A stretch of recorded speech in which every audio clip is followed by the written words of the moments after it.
Let's talk about diversity first. Yeah. What do you think nowadays people are getting wrong about diversity, or that how they think about diversity? Yeah, it's not just nowadays. It's something I've been kind of sounding the alarm bells for the last 10 years, because I was getting it wrong.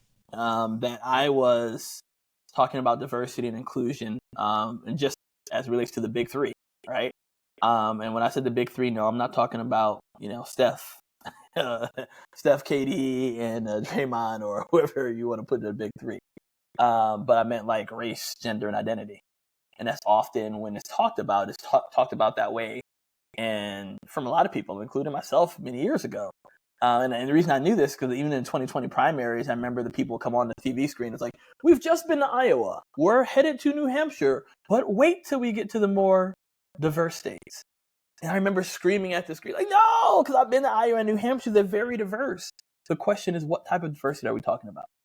Right. And that's where I really challenge people. Diversity at its simplest form, it just means difference. And so that's why I love when people say I don't like diversity. I'm like, tell me more how you define diversity. That's my first response back. And they're like, oh, how dare you? I can't believe that. I was like, how do you define it? Because if you define it in that very limited way, then I can understand at times why it may be something that you don't get or don't, it's not a part of who you are. But I'm like, all of us are part of diversity. I don't care what you look like, your background, how you identify, every single one of us, because we're different. And that's the beauty of it. Now, there are times in society and history that we have to, engage and take a greater perspective for other people. I'll give you a great example: left-handed people, right? We didn't just keep on having right-handed gloves and forcing left-handed people to use right-handed gloves or right-handed clubs, right? When they're golfing, right? We created left-handed clubs for left-handed golfers, right? So that they could more easily utilize it. And so there's these places where at times need focus, but all of us are a part of diversity and inclusion. And so I think where we've gotten it wrong is we've attached it to the big three.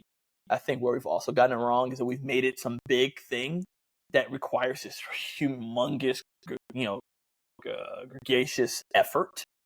And we're all inclusive in some way, right? That buddy that's a little bit different that you like, I don't know, but you still hanging with him anyway. That's a moment of inclusion, right? That like I wouldn't do. Oh, he's a little sloppy when we go out and we hang out at the bar, right? He's like, I'm not sure, but you're still that's my boy, right? And so like that's the moment of inclusion. It's not we make it often some very complicated thing, and I challenge people to start with where they are and then keep expanding. And so instead of making diversity and inclusion some big initiative, what if we made it just a part of who we are, right? That we're creating these spaces where we can appreciate and value people. Now, it also doesn't mean I'm holding hands and singing Kumbaya with you. That we're just all operating unity, like like Kumbaya, like that's not real diversity. Like real diversity is when I can disagree with you and still respect you. Mm. And so we've been really hitting hard on this message is that a lot of people just like you just need to be more open minded. And I think there are times where open mindedness works, Aaron, but like there's things that you and I are closed minded on, right? Like there's just things that like I'm just sorry, I'm closed minded on this. But even when we're closed minded, we should never stop being open hearted. And that's our true message around respectful disagreement. Is that I can say, hey, this is my value, and I'm likely not going to change on this, but I can still value you, right? I Yeah. can still value who you are, even if I don't value your ideology. And Mm. that for me is where I think we can do a better job with the conversation around diversity and inclusion. That's about all of us. It's not some big initiative, and really it's creating spaces where people feel valued, seen, heard, even if we disagree with ideology.